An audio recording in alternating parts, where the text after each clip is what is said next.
Good morning and welcome to SimWorld today. We've got the man back in the booth, Rick Blaze, our big surprise for the audience. I saw some comments, people like, we got to get Rick and Marsh have to talk. I'm like, well, you have not been here for a minute because this was a pretty consistent thing. So we've got Rick back in the saddle Thursdays moving forward. Rick, welcome back to the show, man. I'm so happy to have you back here. Yo, it's good to be here. I miss waking up in the morning. Not really to you guys' faces, but it's good to be back in the saddle early in the morning in the game. Let's get to it. Look, I cannot wait to be humbled or ridiculed by you and these takes. So let's start with the SWFL, the big one, all in the big D, and that is the Micah Parsons and Jerry Jones dilemma. Micah Parsons wants a trade. Jerry Jones says, what was it, that he doesn't know yet about in Micah Parsons even being available for the opener. I mean, this is, I will say, different from the SWBA, Rick. Trade demands in the SWBA feel like real. When somebody makes a trade demand, like when Kevin Durant or Damian Lillard or somebody, they make a trade demand and I'm like, okay, they'll be dealt. SWFL, they make a trade demand. I'm like, okay, good luck getting out of there because I don't think that's happening. What's your just overall? What is going on in Dallas and what are you feeling like? I'm looking. I'm not a Cow. I'm glad I'm not a Cowboys fan. First of all, I'm from Houston, so I'm not a Cowboys fan. To me, the Cowboys are trash. There's no way I can ever be in allegiance with them. However, I'm so glad as a non-Cowboys fan, and it's so comforting to know the Cowboys will never win as long as Jerry Jones is the owner. They are going to be piss poor and poorly ran and poorly managed, poorly coached because that old geezer won't come. He refuses to come out of the 1930s with his personal beliefs and a philosophy. If he had his way, these players would be on the chopping block literally when they try to get deals done as far as trades and stuff. I don't blame Michael Parsons or any Cowboys for wanting to leave that team. He is terrible with a capital T, and to all my Cowboys fans who still count the America's team, good luck. I don't want to be a part of none of that America that you guys are talking about. No. Trash. The worst thing that happened for Jerry Jones was that he buys the team in '89, and then they win their first championship in '93, and they win '93, '94, '96, and so he gets this now. Was he the reason they won those championships? No. The fact that he had the and he three, ran off the guy who won the championships for him. Exactly. He ran off Jimmy Johnson. He has a Hall of Fame head coach. He has 3 Hall of Fame offensive weapons, a number of Hall of Famers on both sides of the ball, right? But the headline of that team was Aikman, Irvin, and Emmitt Smith.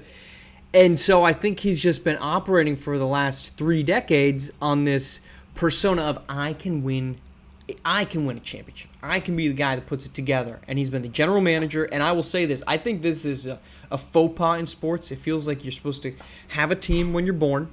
And that's the team you root for the rest of your life, whether you like it or not. And I will say this. I am a recovering Cowboys fan because I grew up a Cowboys fan.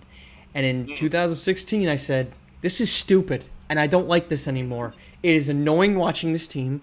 They have no idea what they're doing. And now with Micah Parsons, it's like you have a generational talent on the field in Micah Parsons. And I understand that you don't always want to pay these dudes what they're owed, and the SWFL is notorious for not paying guys. Everybody in his position, all the top guys in his position, has got paid already. It's not like he's doing something that hasn't been done. It's already set. And on top of that, there is a very real case to be made that it's not just that Micah Parsons is good. It's that he might be the best player in his position. And so for a guy that wants a contract extension worth the money to get him to where he's supposed to be, you should, as an organization, you should want that. Because that means you've got a guy that wants to stay with you for the long term and who's impacting winning. And Micah Parsons does both of those things. The reason this team is not good is not because Micah Parsons isn't dominant. It's because all the other chaos that has enveloped that team. Yeah, absolutely. And again, the guy wanted, at least he wanted to be a Cowboy. And now not only do you not pay the guy, when he asked to get paid before his contract, way before then, to get an extension, not only do you not pay him, then you throw shots at him in the media and say, oh, man, I don't know, he's hurting, he's not playing on the team. Back when Dez Bryant played. Dez Bryant played. What are we talking about? Your job is to cut checks. Shut your mouth. Cut the check. Shut your mouth. The fact that he's unable to shut his mouth is why the Cowboys haven't won since Moby Dick was a minnow. I love that. That is a fantastic call. Here's the thing with the Cowboys is they always find their way to getting really good talent. Like CeeDee Lamb, really good talent. Yeah. Dak Prescott, whether you like him or not, he is a top 15 quarterback, and you need a top 12 quarterback to be Super Bowl range. And on the right times, Dak Prescott can be a top 15 quarterback. They got Ezekiel Elliott. They had one of, if not the best offensive lines. They had DeMarcus Ware, Dexter Lawrence. You get Micah, like the number of talented players as a Jaguars fan, the number of talented players that you see walking in and out of Dallas, you're like, geez, Louise, like, could we get some of that? The amount of talent that they have to have, what is it, still 0 playoff wins since 1996? None. 0. It's, at some point, there's a common denominator, and it's Jerry Jones.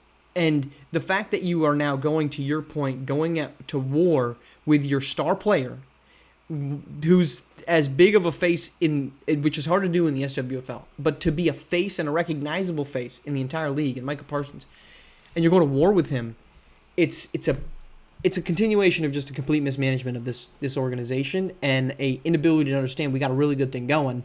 Let's just pay the guy. I mean, you're paying him $24 million this year. Give him the money that he deserves to make, and move on with life. If you're really that ticked off about it, just trade him and try to get some first-round picks back, but at least get the man the money and make somebody else deal with paying it. Simple. I think it's pretty simple. In your opinion, the resolution, do you think a trade gets done? Do you think a contract gets ironed out? Your opinion. I think Jerry's probably going to have to cut some guaranteed money to get him back in the fold. He got to be the highest paid guaranteed non-quarterback money in the history of the SWFL. Anything short of that, no. He moves on. He plays out his final year, or he gets traded, and that's it. And so I think the Cowboys fans call for his head. Although he's the owner, he's not stepping down. Maybe they put something in his drink at his favorite restaurant or something. I think they're going to do something. If Jerry Jones does not retain Michael Parsons, woe unto him. I think the fans, that might be the final straw for some of the fans. Yep. I think you're going to see a backlash like no other. So originally when I saw he had a trade demand, he wanted out, I was like, okay, well, it's the SWFL, and they don't, like, trade demands don't work in the SWFL. There's just the amount of control between player and organization is so heavily skewed towards the organization in ways that it's not in the SWBA, that I saw this and I said, I mean, this is a story. But in Michael's case, it's a little bit different. But it's got, and explain why you think it's different. Because two things are for sure. One thing for sure is he's in his final year. Yep. Second thing for sure is you can't tell me when I'm hurt. Only I can tell when I'm hurt. Yeah. So I can not play because I'm hurt. And it's not going to affect me long term because I'm in my final year. So either I can go. My value doesn't. If I don't play at all, if I'm Michael Parsons, if I don't play at all this season, my value doesn't go down. Yeah. Matter of fact, it goes up because now my body's been preserved for an entire season.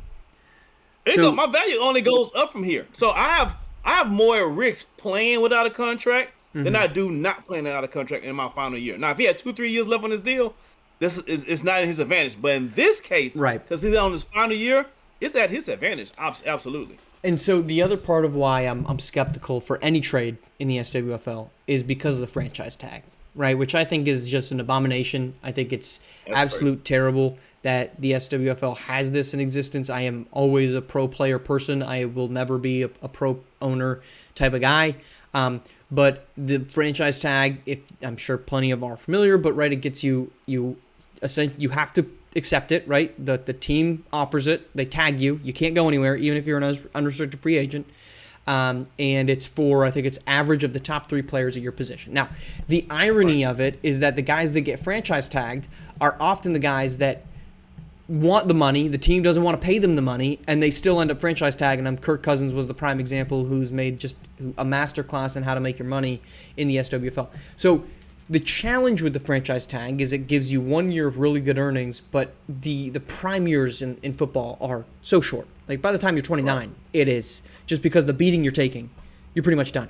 And to me, that's why I was always skeptical that anybody's going to get traded, and especially a guy like Micah Parsons. Like he's so good, you're going to either franchise tag him next summer, and then typically what they'll do is they'll franchise tag and they'll work out a long-term deal. Or you're just going to franchise tag him time and time again, and by the time he's able to be a free agent, he will be, I think you have 3 years that you can franchise tag them. He's going to be 28 years old. And not many people are signing up for major money on a defensive player in the SWFL at 28 because you can get a guy at 23, 24 who's just as good, right? That's why, to me, I'm skeptical that he ends up anywhere. Because, one, you got the stubbornness of Jerry Jones. And then on top of there we go, thumb mark. And on the other side, you've got the financial limitations that would allow him to go anywhere. So I just would struggle to believe it. I want him to see him go though. I want to see him go.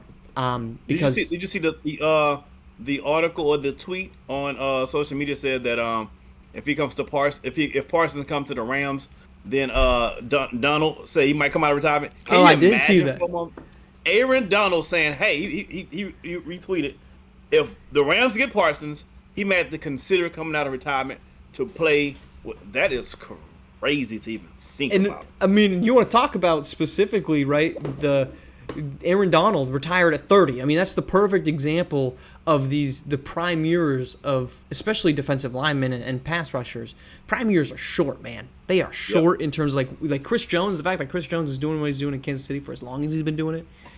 It is a short window, and the time is now for Micah Parsons to make his money. Speaking of making money, De'Aaron Fox signed a 5-year max extension with the San Antonio Spurs. That was kind of a big question mark coming into this summer when they get Dylan Harper in the draft, and they have Stephon Castle, who wins, I think he won Rookie of the Year. And now you have a really young nucleus, and suddenly and particularly two guys that play the guard position, and suddenly the timeline for De'Aaron Fox doesn't make a ton of sense. So I guess first let's start. What's your takeaway from the De'Aaron Fox salary? And then the second part we can get to is, do you think he actually plays out the entirety of his contract in San Antonio? The salaries are crazy. I mean, the salaries these days in it's nuts. SWBA are just crazy. Real quick on that, do you know that, so what could happen is, like, Luka Doncic signed a 2-year deal. It's a 3-year deal with a player option. He's not picking it up. He's going to sign long-term. He could sign a deal so he does the 2 years, and he could sign a 5-year extension. The 5th year of that deal, he could make $90 million based off the current cap projections. That's 8 years from now. $90 million. This is crazy. Continue your point, but that's the money. You can be a 3-and-D guy and make $35 million a year. Like, it's crazy. Dorian Finney-Smith is making 15. I mean, that's huge money. It's crazy. The money is crazy. Does he play out the entire contract in San Antonio? I think that depends on how well Castle and Harper develops over the years. I think if you're San Antonio, if you got these young guys that's going to be vying for playing time, if they can come along a lot sooner than later, I can see them getting off of Fox's deal within the next 2-3 years. I can see him not finishing the last 2 years of his contract in San Antonio if those young guys because at some point you got to get ready to pay those young guys. So you're not going to have $1 billion in guard play. Somebody's going to have to get out of here. So if the young bucks play well, then Fox can be out of this contract maybe or traded within the next 2 years. If the young guys flame out or don't become the player that they think they're going to be, then maybe you keep one of them and send the other one on their way.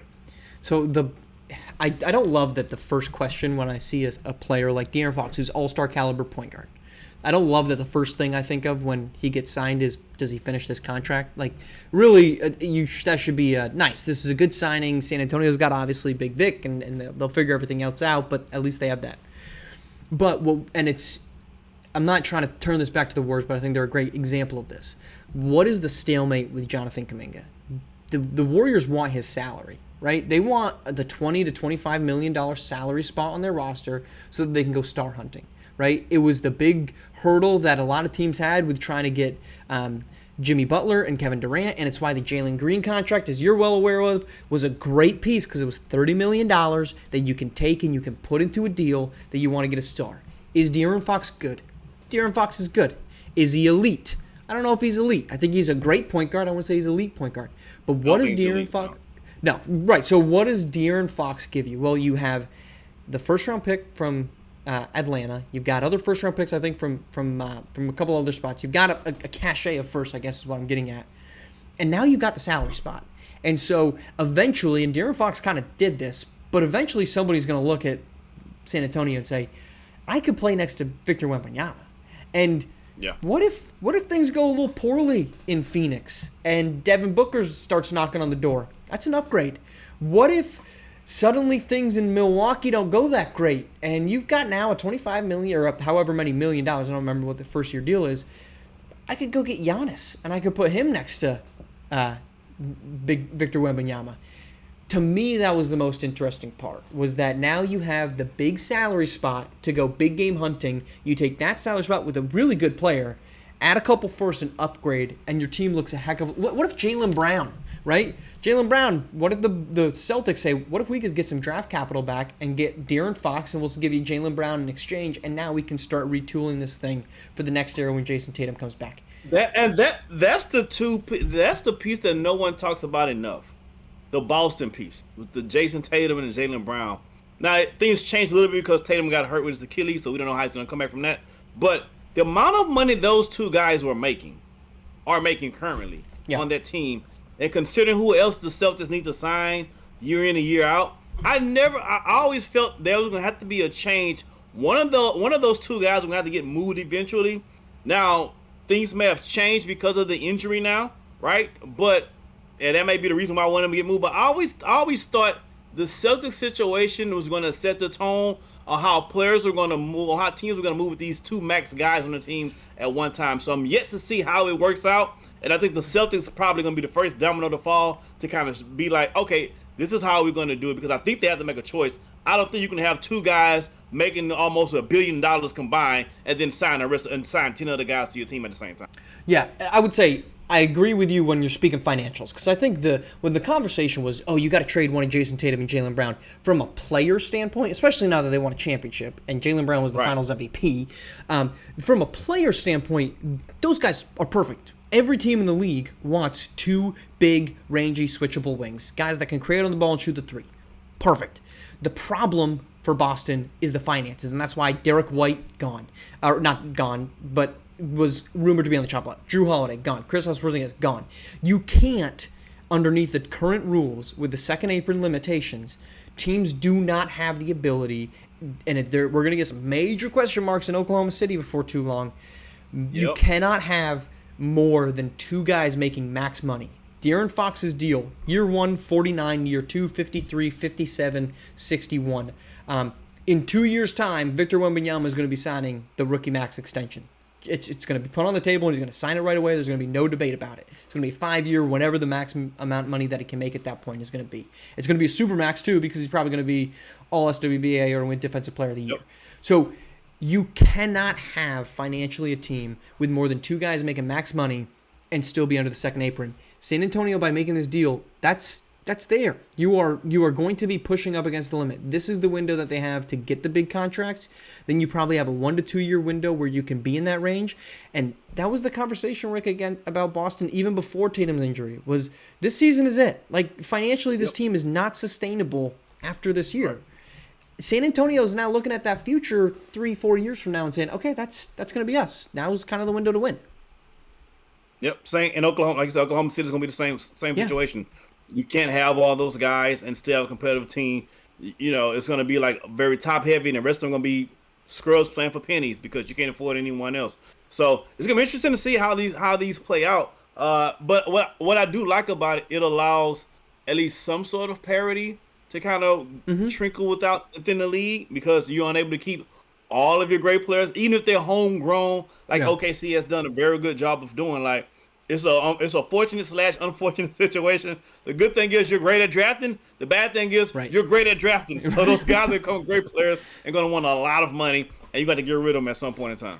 Well, we did not prep to talk about this, but this, as you're saying all that, one of the things I wonder, so the second apron rules is if you're over the second apron, I think if it's for 3+ years, that your first round pick gets frozen, and it's going to be at the end of the first round, or you just don't get it. It's essentially I can't remember what it is, but there's a very major downfall to being that, on top of all the financial massive luxury tax payments.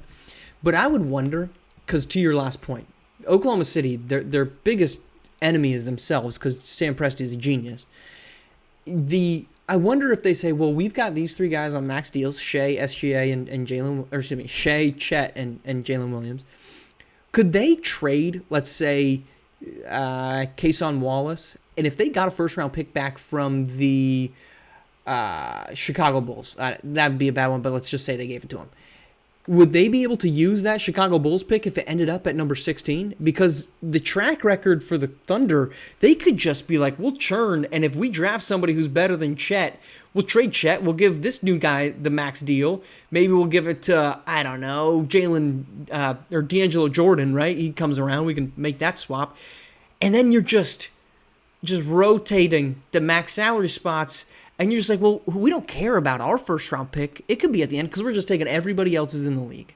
I mean, that's a long term to do it, but that's possible. Now, again, Presti is doing a great job of drafting great. I assume he has a formula for why he's so great at that. Either that or he's damn lucky. But the thing is, that's great as long as you keep hitting on those draft picks. Right. You start missing on 2 or 3 of them, and then all of a sudden that plan doesn't sound that great. Yeah. The whole adage of you drafting is as much luck as it's anything else. It makes a lot of sense when you don't draft well, but it makes no sense when you look at Sam Presti and you be like, what about this guy? Because everybody he's picking up has been a rotation guy at least. Like, people are picking up Thunder guys from the scrap heap and are like, we got our 8th man. Like, this guy couldn't get minutes, but this is solid rotation dude for us.